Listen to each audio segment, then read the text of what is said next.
Hello दोस्तों, नमस्कार। कैसे हैं आप सभी? बढ़िया। तो आपका स्वागत है फिर से हमारे इस प्यारे से प्लेटफॉर्म पीसी स्मार्ट क्लासेज में। आपने इससे पहले वाला लेक्चर देखा होगा, उसमें कुछ इम्पोर्टेंट पॉइंट्स पढ़ाए थे हमने। जैसे सजातीय आवेशों में क्या होता है, विजातीय आवेशों में क्या होता है। जो मतलब हमारे 12th में जो फिजिक्स है उसके मतलब आगे काम आने वाले सवालों में एक एंगस्ट्रॉम बराबर कितना होता है, माइक्रो कूलम बराबर कितना होता है।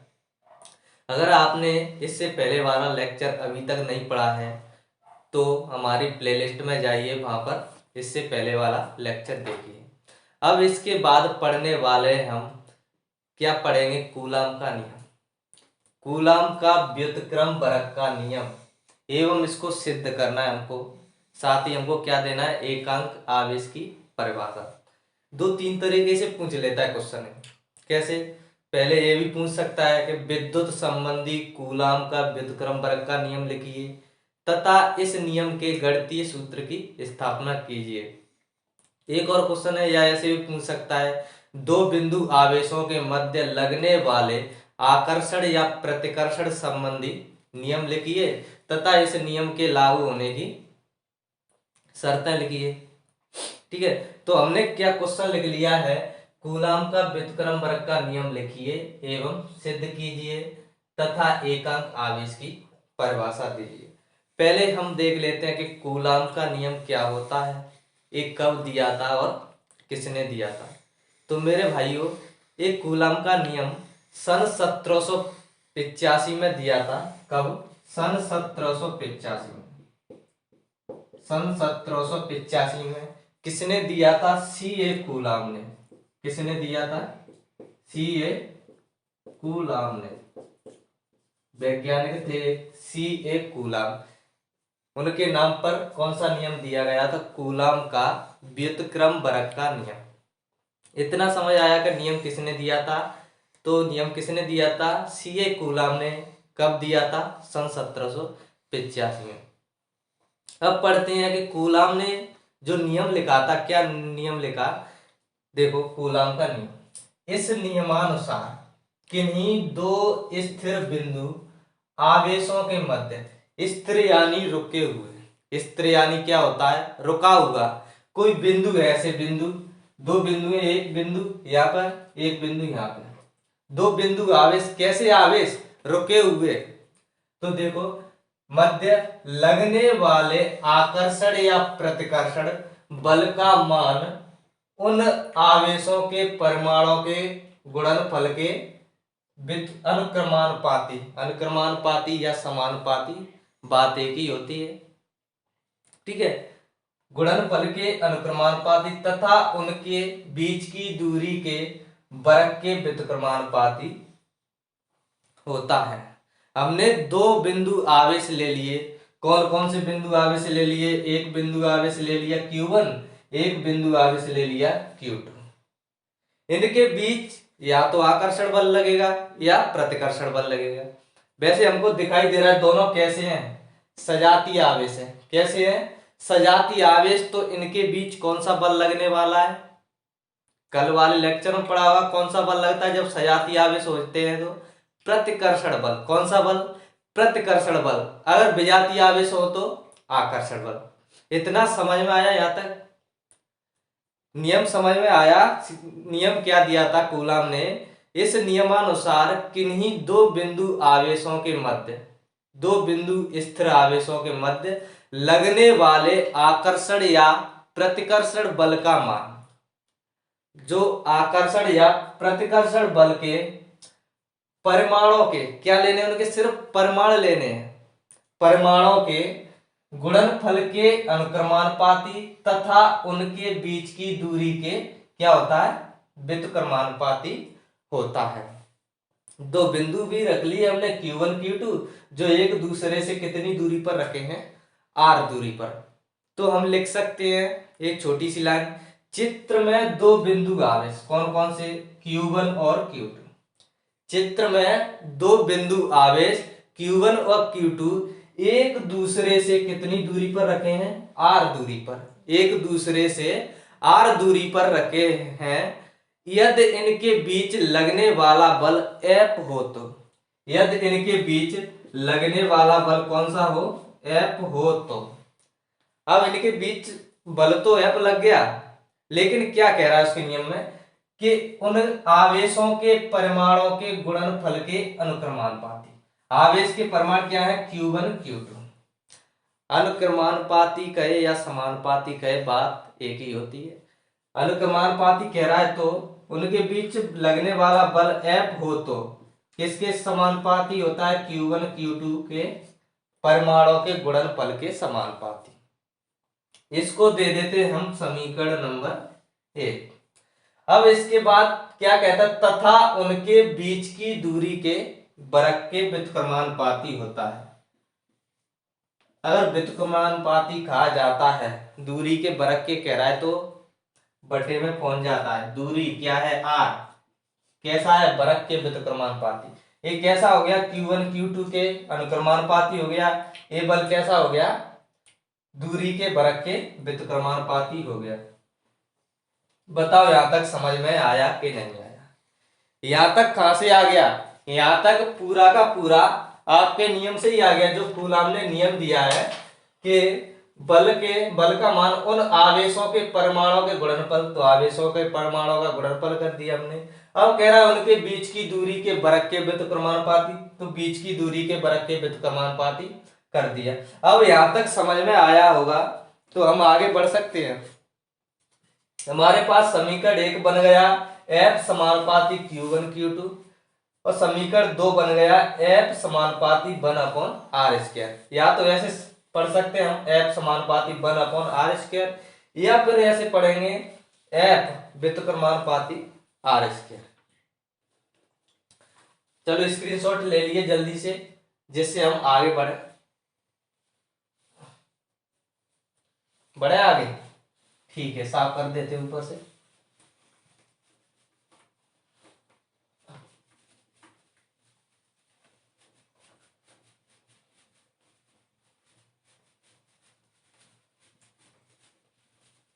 आगे बढ़े, चलो पढ़ते हैं आगे, 1 मिनट रुको। साथ ही साथ नोट करना है आपको भी, हम साथ साथ पढ़ा रहे हैं, साथ ही साथ नोट करना है। इनको हम उठा के ऊपर रख लेते हैं, ठीक है।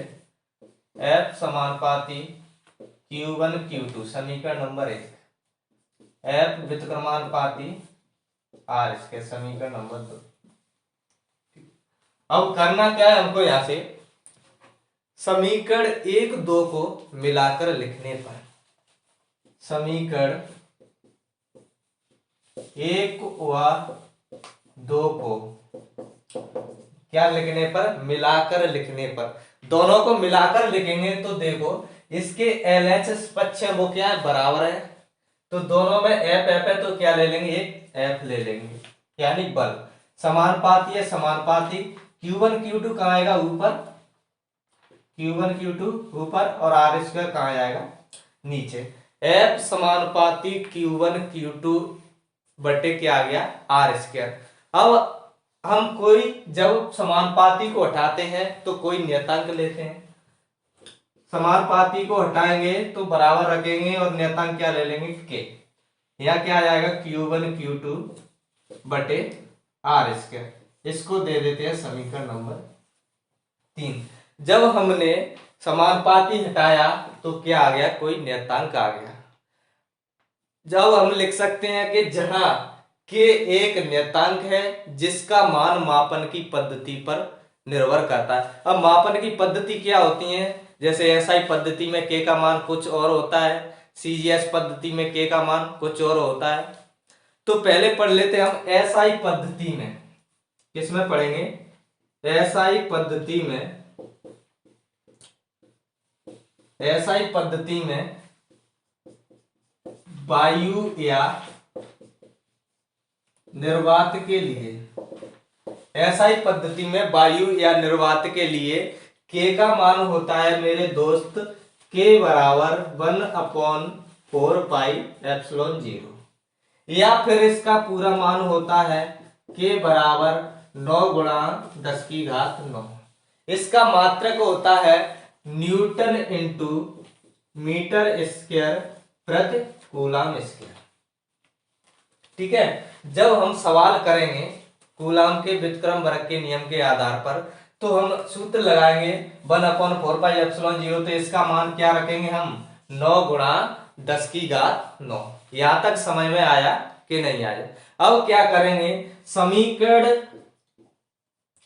किसमें 3 में, समीकरण 3 में k का मान रखने पर, समीकरण 3 में क्या रखने पर, k का मान रखने पर, तो रखें k का मान f बराबर 1 k की जगह रखेंगे 1/4πε0 इंटू Q1 Q2 बटे R स्क्वायर, Q1 Q2 बटे R स्क्वायर।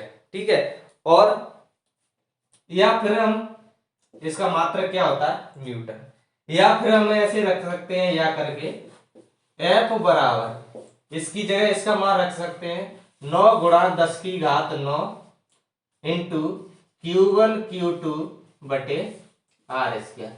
मात्रक क्या होता है इसका न्यूटन, मात्रक क्या होता है मेरे दोस्त न्यूटन। यह समीकरण दे सकते हैं हम, समीकरण नंबर 4। एक किसकी बात हुई, अभी किसकी बात हुई है, एसआई पद्धति की। एसआई पद्धति में k का मान क्या होता है 1/4πε0 इंटू ε0, या फिर होता है इसका मान 9 गुणा 10⁻9। अब बात करते हैं मेरे दोस्त सीजीएस पद्धति में। सीजीएस पद्धति में k का मान क्या होता है, तो देखते हैं हम सीजीएस पद्धति में, सीजीएस पद्धति में, सीजीएस पद्धति में देखें तो मेरे दोस्त k का मान होता है क्या 1, k का मान क्या होता है 1। जब समीकरण 3 में k का मान रखेंगे, समीकरण 3 में, समीकरण 3 में k का मान रखने पर, समीकरण 3 में k का मान रखने पर, समीकरण नंबर 3 देखो क्या है, f बराबर k Q1 इंटू Q2 बटे R स्क्वायर।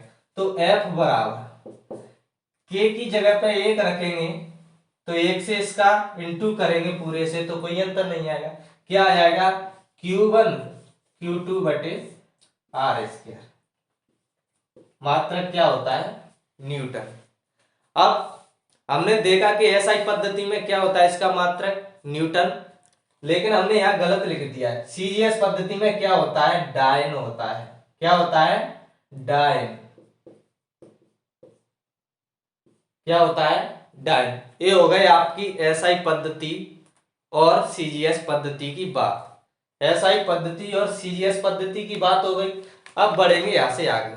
अब मैंने क्वेश्चन में क्या पूछा, कूलाम का व्युत्क्रम वर्ग का नियम तो निकला है, हमने दोनों पद्धतियों से निकाल लिया, एसआई पद्धति से भी निकाल लिया और सीजीएस पद्धति से भी निकाल लिया। यह होगा ये व्यंजक। अब एक और क्वेश्चन और किया था हमने कि एकांक आवेश को समझाइए। किसको समझाइए, एकांक आवेश को। तो एकांक आवेश को भी समझ लेते हैं, पहले ये नोट कर लो या स्क्रीनशॉट ले सकते हैं आप। अब क्या समझेंगे हम एकांक आवेश को, किसको एकांक आवेश को। ले लिया स्क्रीनशॉट, ठीक है। अब देखेंगे हम एकांक आवेश का, आवेश की परिभाषा यहां से ही बन जाएगी एकांक आवेश की परिभाषा। देखते हैं हम एकांक आवेश की परिभाषा, समझ में आ रहा है कि नहीं आ रहा है? अगर समझ में नहीं आ रहा तो कमेंट बॉक्स में जाइए और कमेंट बॉक्स में अपना डाउट है वो लिखिए, जिससे हम आपका डाउट क्लियर कर पाए। वैसे तो उम्मीद है कि आपको समझ में आ रहा होगा, ऐसे नहीं है कि जल्दी जल्दी बढ़िया एक एक स्टेप बता के समझा रहे हैं। अब पढ़ेंगे हम एकांक आवेश, क्या पढ़ेंगे एकांक आवेश की परिभाषा। एकांक आवेश, एकांक माने क्या होता है एक, एकांक माने क्या होता है एक, आवेश यानी एक आवेश। तो एक आवेश रखेंगे हम, एकांक रखेंगे, तब क्या आता है वहां से अपनी परिभाषा बनेगी।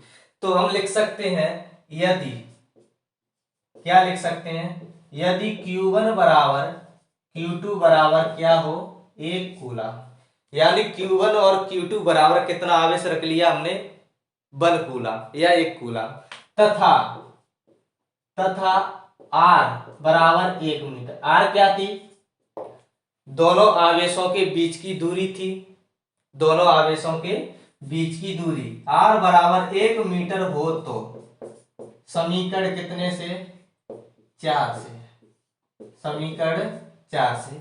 अब समीकरण 4 क्या पढ़ा था हमने, F बराबर 1/4 pi epsilon 0 into Q1 into Q2 बटे R स्क्वायर।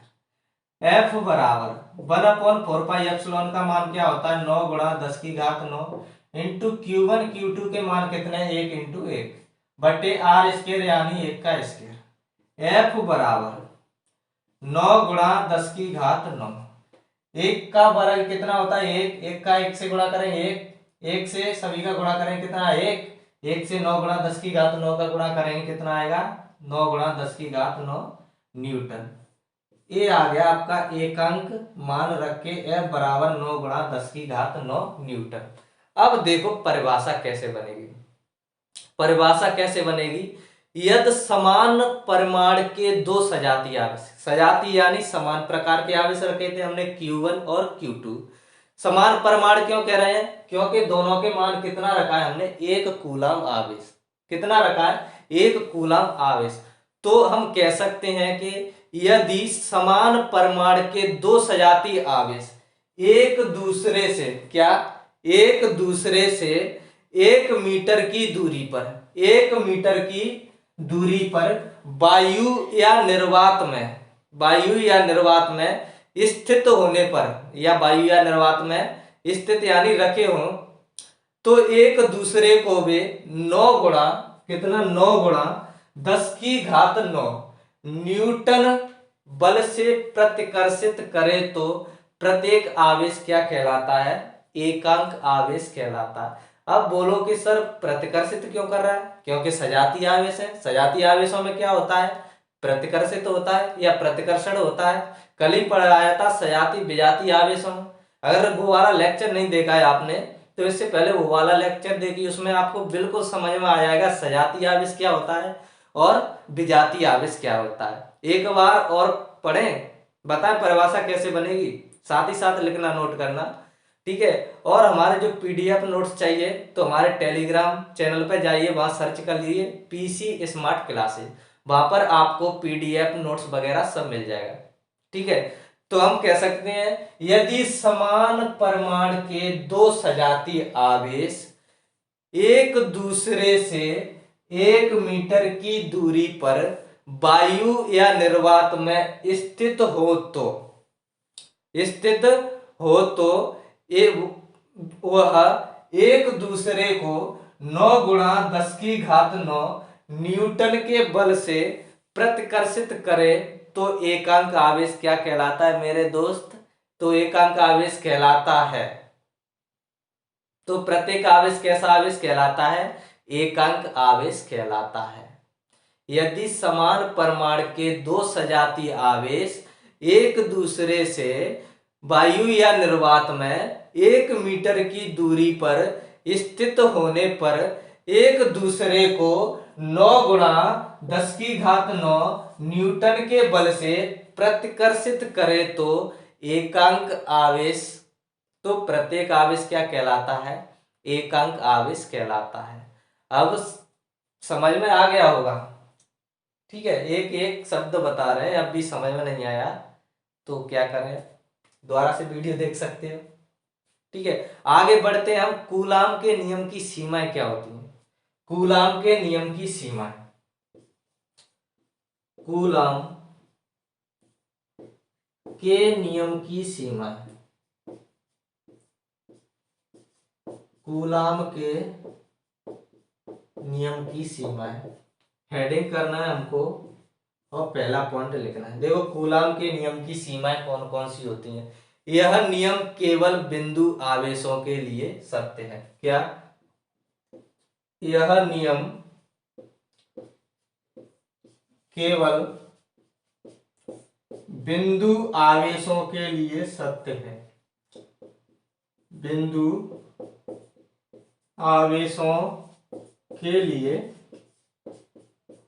सत्य है। कैसे आवेशों के लिए सत्य है? बिंदु आवेशों, ऐसे बिंदु आवेश, एक बिंदु आवेश यहां रखा है, तो ऐसे बिंदु आवेशों के लिए सत्य है। तो कूलाम के नियम की पहली सीमा कौन सी हो जाएगी? यह नियम केवल बिंदु आवेशों के लिए सत्य है। अब दूसरा नियम कहता है कि यह नियम केवल स्थिर आवेशों के लिए सत्य है। यह नियम केवल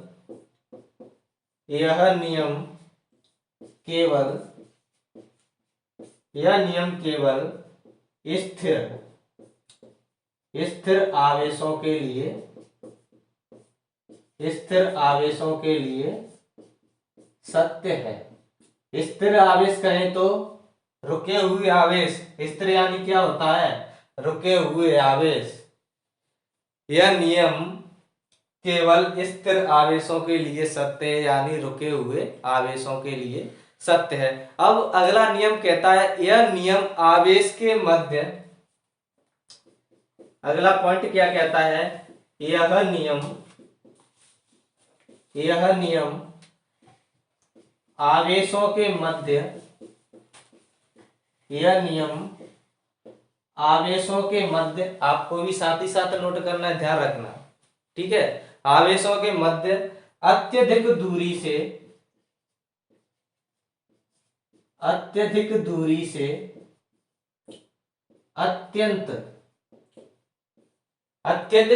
से अत्यंत अल्प दूरी, माने अधिक दूरी से अत्यंत अल्प दूरी यानी कम दूरी तक, अत्यंत अल्प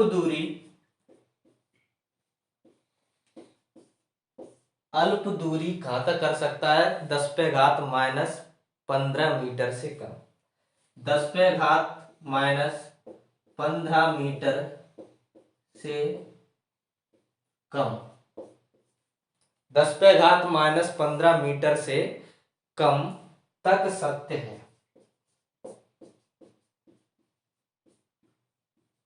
तीसरा पॉइंट क्या कह रहा है? यह नियम आवेशों के मध्य अत्यधिक दूरी से अत्यंत अल्प दूरी कहां तक? 10⁻⁻15 मीटर से कम तक के लिए सत्य है। सीमाएं समझ में आई? सीमाएं या शर्तें आ जाती हैं आपको, या तो सीमाएं कहेगा आपको कूलाम के नियम की सीमाएं लिखिए, या कूलाम के नियम की शर्तें लिखिए।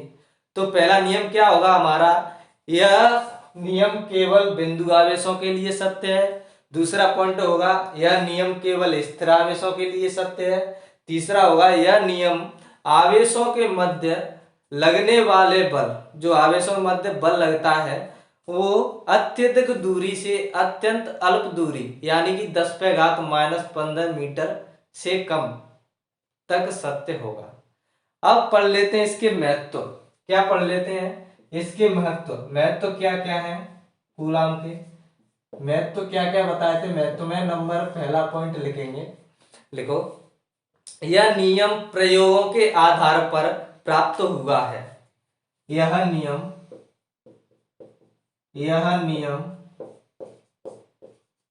प्रयोगों के आधार पर, यह नियम प्रयोगों के आधार पर प्राप्त हुआ है। यह नियम प्रयोगों के आधार पर प्राप्त हुआ है, अतः यह एक कैसा नियम है? प्रायोगिक यानी प्रयोगों के आधार पर, अतः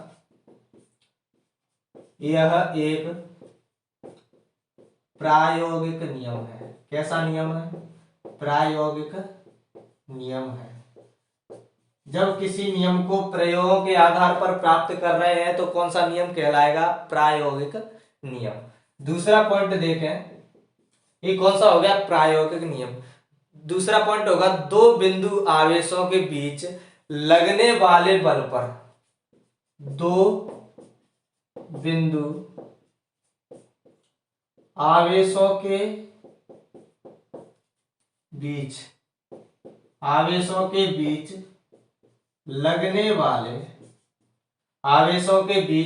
वाले बल, दो बिंदु होते हैं उनके बीच में जो बल लगता है, क्या लगता है, बल, पर अन्य आवेश का, बल पर अन्य आवेश का, अन्य आवेश का कोई प्रभाव नहीं पड़ता है, अन्य आवेश का कोई प्रभाव नहीं पड़ता है,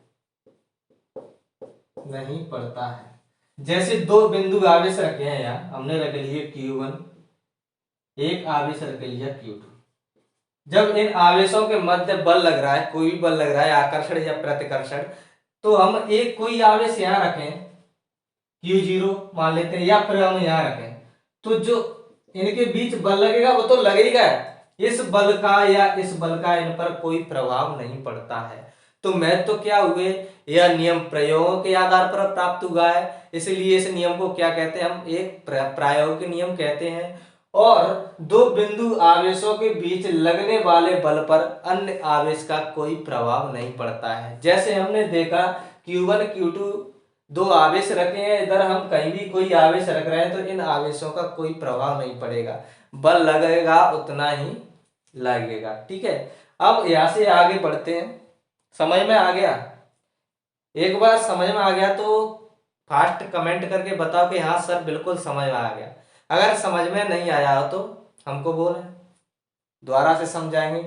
वैसे समझाने की जरूरत ही क्या है, दोबारा से लाल वाली लाइन है जो पट्टी है जो चलती रहती है उसको आगे खींच दो और दोबारा से वीडियो स्टार्ट हो जाएगा। ठीक है, तो स्क्रीनशॉट ले सकते हो, स्क्रीनशॉट ले सकते हो जिससे हम आगे बढ़े। ठीक है, ले लिया? अगर स्क्रीनशॉट ले लिया हो तो एक बढ़िया सा क्वेश्चन करते हैं, सवाल मस्त सा प्यारा सा। ठीक है, बढ़िया सा क्वेश्चन करेंगे, एक सवाल। देखो हम पढ़ाते हैं ना, जैसे ही डेरिवेशन हुई वैसे ही तुरंत उसके आधार पर क्या कराएंगे, सवाल। ऐसे नहीं छोड़ेंगे कि बाद के लिए छोड़े या चलो बाद में देखेंगे, बाद में नहीं, डेरिवेशन हुआ साथ ही क्या करने चाहिए हमको, सवाल, जिससे हमको बाद में कोई प्रॉब्लम ना हो, जिससे क्या ना हो, बाद में कोई प्रॉब्लम ना हो, इसलिए हम साथ ही साथ सवाल भी कराते हैं। तो सवाल देखते हैं हम। पहला सवाल कह रहे हैं हम, एक कूलाम आवेश वाले दो कणों के बीच की दूरी, एक कूलाम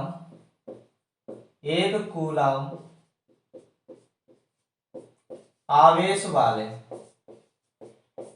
एक कूलाम आवेश वाले दो कणों के बीच की दूरी, एक कूलाम आवेश वाले दो कणों के बीच की दूरी 1 किलोमीटर है। कितनी है? 1 किलोमीटर है। उनके बीच लगने वाले बल की गणना करो। उनके बीच लगने वाले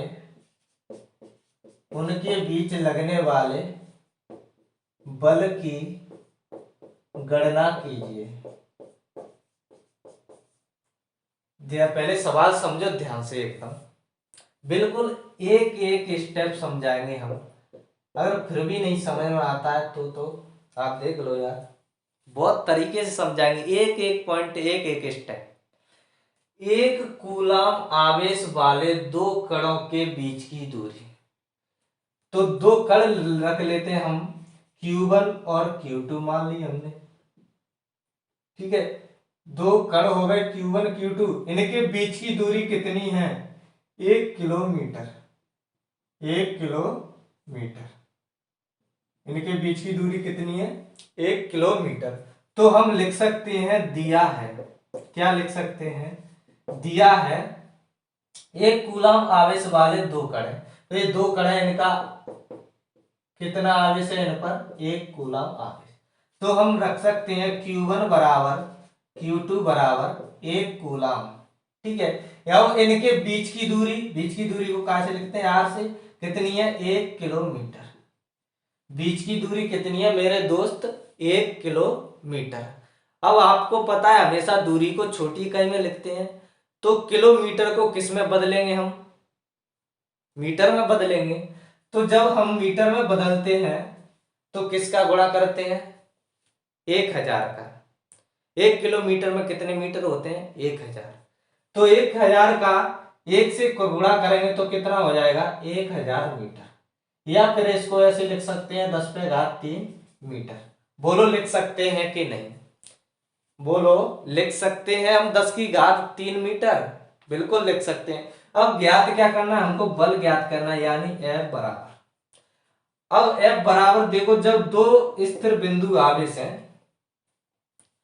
क्या है, दो बिंदु आवेश हैं, तो कूलाम का नियम क्या निकाला हमने, बल upon 4πε0 into Q1 into Q2 बटे R²। अब देखो हमने बताया था हवयान 1/4πε का मान क्या होता है, 9 गुणा 10⁹ इंटू Q1 Q2 के मान कितना है, 1 इंटू 1। R² का मान कितना है, R का मान कितना है 10⁻³ स्क्वायर लगाए तो स्क्वायर। F बराबर 9 गुणा 10⁹ ऊपर एक साथ गुणा करेंगे कोई अंतर नहीं आएगा, ठीक है, बटे 3 दूनी 6, 10 की घात कितनी हो जाएगी 6। आगे देखो 10 की घात कितनी हो जाएगी 6। F बराबर 9 गुणा 10⁹ जैसा का तैसा रख दिया हमने, 9 गुणा 10⁹ 10 की घात प्लस की 6 ऊपर ले जाएंगे तो क्या हो जाएगा 10 की घात माइनस की 6। F बराबर 9 गुणा, अब 10 की घात 9 में से माइनस 6 घात घटा देंगे तो कितना बचेगा 10 की घात 3। इसका मात्रक क्या होता है, न्यूटन। हमेशा बड़ी घात में से छोटी घात को घटाते हैं, साइन यानी चिन्ह कौन सा आता है, बड़ी संख्या का चिन्ह आता है। ये हो गया आपका सवाल। बोलो कितना सरल था और अच्छा भी, सरल भी और अच्छा भी। कोई प्रॉब्लम है इसमें, प्रॉब्लम नहीं है तो नोट कर लो, जल्दी से नोट कर सकते हो, नोट करो जिससे हम आगे बढ़े, अगला सवाल देखेंगे। स्क्रीनशॉट ले लो, बढ़े आगे। ओके, इसके बाद भी एक प्यारा सा सवाल है हमारे पास, बहुत ही अच्छा, कैसा है, बहुत ही अच्छा और सुंदर सुशील।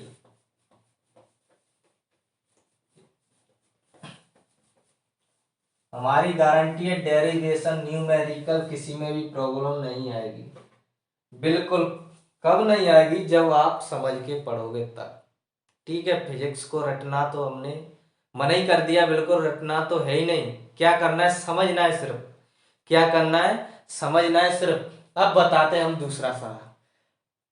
दूसरा सवाल देखो, +4 माइक्रो कूलाम और +4 माइक्रो कूलाम और +8 माइक्रो कूलाम, +8 माइक्रो कूलाम के दो बिंदु आवेश परस्पर के दो बिंदु आवेश परस्पर 2 सेंटीमीटर की दूरी पर रखे हैं,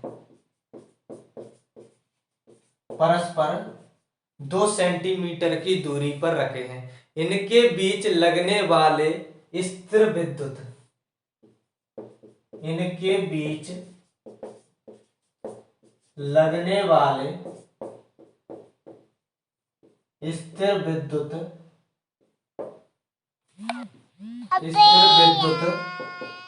आकर्षण या प्रतिकर्षण, स्थिर विद्युत आकर्षण या प्रतिकर्षण बल क्या होगा, बल क्या होगा। इसमें भी क्या करना है हमको, बल ज्ञात करना है। हमारे लिए दो आवेश दिए हैं, दूरी दी है, तो हम लिख सकते हैं दिया है। क्या दिया है? Q1 बराबर कितना दिया है, दोनों को, इसको Q1 मान लेते हैं, इसको Q2 मान लेते हैं। ठीक है, Q1 बराबर प्लस के 4 माइक्रो कूलम। हमने बताया माइक्रो का मान कितना होता है, 4 का 4। माइक्रो का मान कितना होता है, 10 पे घात माइनस के 6। कूलम लगाया तो कूलम लगा देंगे, गुणा 10 पे घात माइनस के 6 कूलम। ऐसे Q2 को रखेंगे प्लस के 8 माइक्रो कूलम बराबर 8 का 8 गुणा माइक्रो का मान 10 पे घात माइनस के 6 कूलम। अब देखो, दो बिंदु आवेश हो गए, परस्पर 2 सेंटीमीटर की दूरी पर रखे, एक दूसरे से कितनी दूरी पर रखे हैं, 2 सेंटीमीटर की दूरी पर, और उनके बीच क्या करना है हमको, लगने वाला आकर्षण या प्रतिकर्षण बल का मान ज्ञात करना है। क्या करना है, दोनों के बीच लगने वाले आकर्षण या प्रतिकर्षण बल का मान ज्ञात करना है हमको। तो R बराबर कितना दिया है, 2 सेंटीमीटर। अब सेंटीमीटर को भी बदलना पड़ेगा हमको, किसमें, मीटर में। किसमें बदलना पड़ेगा, मीटर में। तो हम भाग कितने का देते हैं, 100 का। कितने का भाग देते हैं, 100 का भाग देते हैं। तो 2 इंटू 10 पे घात माइनस के 2 मीटर। कि सर ये कैसे आया, बताएं आपको। जब हम 2 सेंटीमीटर को मीटर में बदलेंगे तो कितने भाग देते हैं, 100 का। यानी 100 को कैसे लिख सकते हैं हम, 2/10 की घात 2। इसको ऊपर ले जाएंगे तो क्या हो जाएगा, 2 गुणा 10 की घात माइनस के 2 मीटर। अब समझ में आया, तो कैसे आया, ये समझ में आ गया। 2 सेंटीमीटर को मीटर में बदलेंगे तो 10 की घात माइनस 2 का गुणा कर देंगे। हमने वही किया है जो अभी यहाँ पे कराया है हमको, हमने आपको। अब हमें ज्ञात क्या करना है, बल ज्ञात करना है, बराबर ज्ञात क्या करना है, बल। तो बल का सूत्र क्या होता है, 1/4 pi epsilon 0 into Q1 into Q2 बटे R स्क्वायर। F बराबर, इसका मान कितना होता है कि सर 9 गुणा 10 की घात 9 इंटू Q1 इंटू Q2 के मान रख दो। Q1 का मान क्या है, 4 गुणा 10 की घात माइनस के 6 इंटू Q2 का मान 8 गुणा 10 की घात माइनस के 6 अपॉन R का मान कितना है, 2 गुणा 10 की घात माइनस के 2। इसका क्या है, R का स्क्वायर है तो 2 गुणा 10 की घात माइनस 2 का होल स्क्वायर। आगे देखें, F बराबर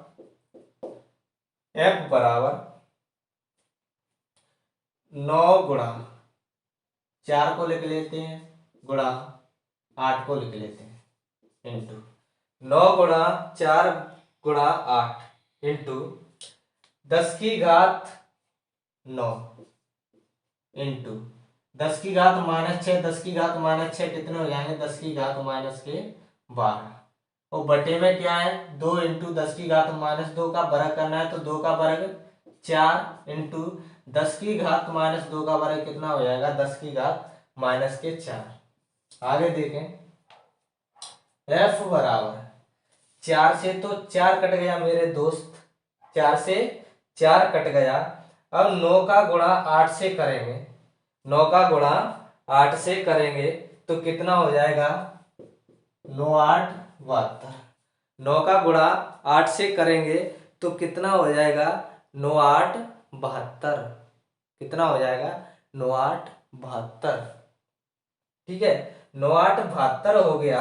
अब क्या करेंगे हम, यहाँ 9 8 72, चलो आगे देख लेते हैं। 72 हो गया इंटू 10 की घात 9 इंटू 10 की घात माइनस के 12। अब ये नीचे क्या है, 10 की घात माइनस के 4 है। अगर इसको ऊपर ले जाते हैं तो क्या हो जाएगा, 10 की घात प्लस के 4 या 12 माइनस के प्लस के 4। F बराबर 72 का 72। ठीक है, अब देखो ये यहाँ कितनी है, 10 की घात 9। कितनी है, 10 की घात 9।